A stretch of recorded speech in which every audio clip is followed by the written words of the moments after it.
ঘুরে ঘুরে চলা একলা মন খুঁজে পায় প্রতিপল, উড়ে উড়ে চলা দিন যাপন কবে দিশা পাবে বল।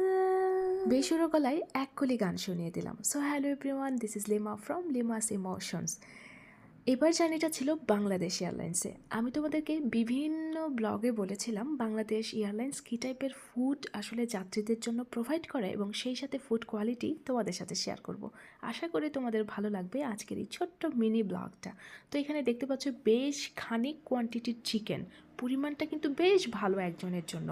সেই সাথে অনেকটা রাইস ছিল, সাথে কিন্তু গাজর দেওয়া ছিল এবং বেশ খানিক কোয়ান্টিটির কী বলে ভেজিটেবল ছিল, মিক্সড ভেজিটেবল। সেই সাথে একটা লেবু দেখতে পাচ্ছ। বাঙালি হয়ে লেবু চটকে যদি ভাত না খাওয়া যায় তাহলে কি হয় কখনো? একদমই হয় না। সে কারণে লেবুটা হাত দিয়ে না চটকে